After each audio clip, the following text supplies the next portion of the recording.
Okay, we're back. Jason, what do we got this time? Professional advice. Give me some. Well, I think you should diversify your portfolio Yeah? and Quit get day divorced. trading? And sounds like that you should file your taxes differently. Yeah? Yeah, Sounds like advice. that's professional advice. Okay, because you are a professional. Yes, but as a real estate professional, you should only give real estate advice. Oh, So this section actually says, don't do everything I just did because your wife's beautiful and fantastic. She never, is kind never of divorce awesome. her. Yeah, you got to keep her there. Anyway, so but yeah, but even that, like I'm a mortgage professional. I could tell you if you can afford to buy a house. Right. I can tell you if your investment property is going to cash flow. I can tell you things like that, right? I can't tell you if it's a good idea to buy the investment property. Maybe you will get divorced if you buy it. Maybe you get divorced if you don't. Maybe your taxes situation, right? That's all different stuff. As a real estate professional, you stick in the area where you're at. If you're going to a property and your client says, "Well, where does the property end? Like, how far does it go?" You're like, "Oh, it goes to the fence." Of course. You're not a surveyor, right? I did some time as a surveyor in college, and yeah, fence lines are not the boundary. Yeah. Well, Yeah. they're not. So it's like professional advice really regarding physical condition. Like maybe you should get a home inspector to go through the home. Maybe. Maybe. What a concept. Right, because like they know, oh, this is a problem, this isn't a problem. You're a surveyor, this is the property line, right? If you got questions, if your client has questions, get the professional that handles that. Right. Section 6, it's actually a big chunky section. As a result of, you know, you know, there's a lot of default, for example, that happens on the fence line, for example. As a result of my experience as a surveyor, I decided to bring my fence in 6 inches from where the boundary was, just so that I wouldn't have any of the drama that I saw almost every day as a surveyor. Interesting. One of the homes I bought, the neighbor put his fence 5 feet over his property line and then was really rude and obstinate about it. And the buyers, before I bought the house, actually just gave up on it and filed a new property line.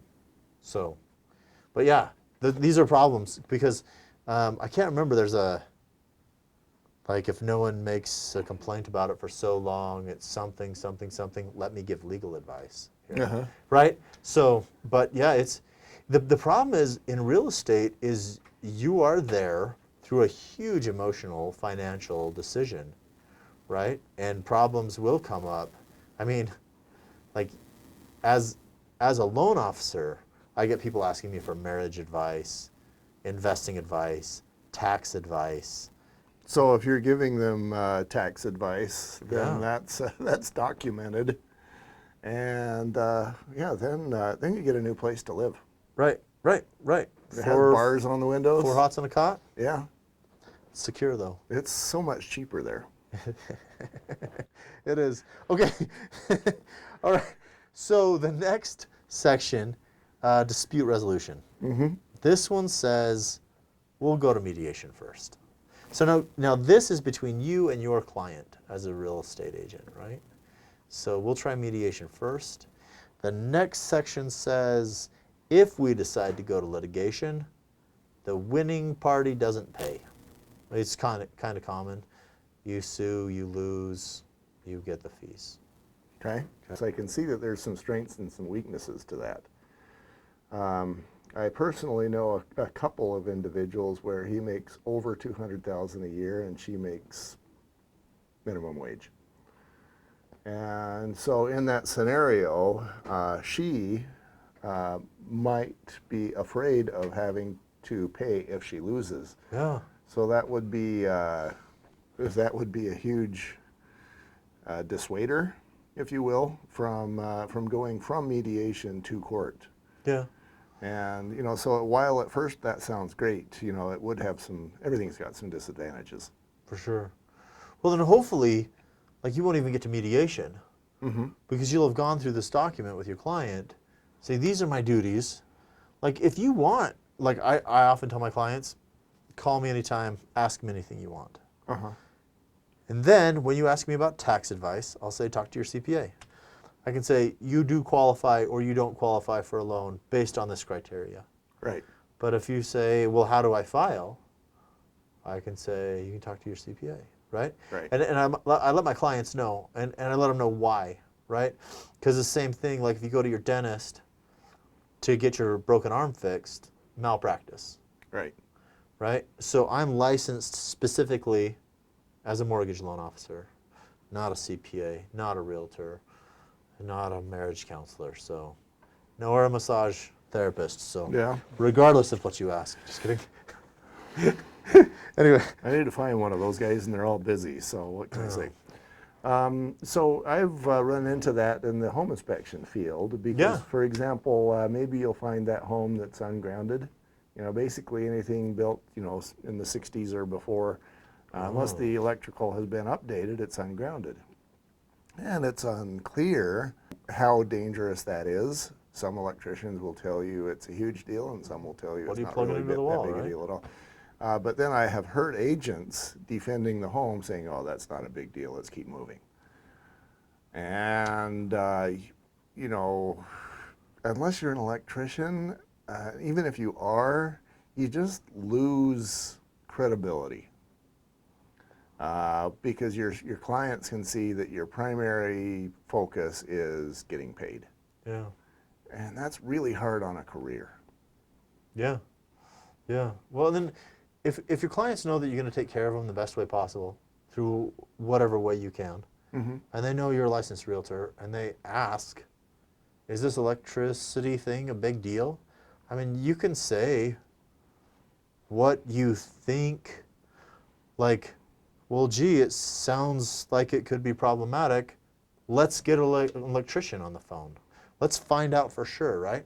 Like, I can tell you that you can buy this house and this is great and this fits your parameters as far as bedroom count and bathrooms and stuff like that. Will you get electrocuted?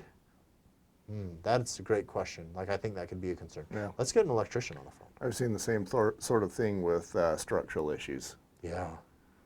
So, yeah, that's good advice. I mean, it's people want us, all of us, to stay in our lane and be really good in our lane, and know when we don't know. Yeah. When you're a real estate agent in Utah, Mm-hmm. I'm a mortgage guy in Utah, Utah law applies.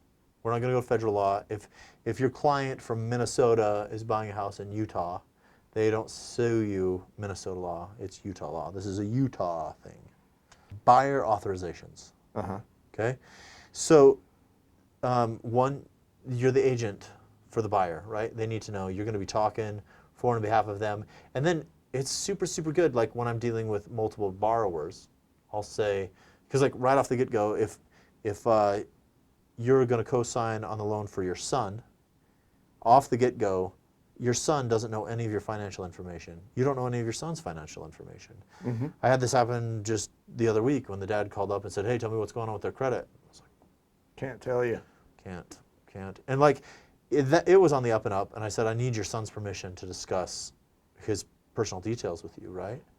So, and then I got it, and I got them all on the phone because family situations can be really different. Sticky. Yeah, Yeah. yeah, And this again, you know, I don't think you can kick this dead horse enough. But if there's been communication that's happened, and son has said, yeah, feel free to give whatever information to my dad, and that's in writing, I love it in writing.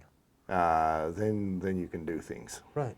Right. So just with your client, just with sellers, just whatever. What conversations do you want me to have?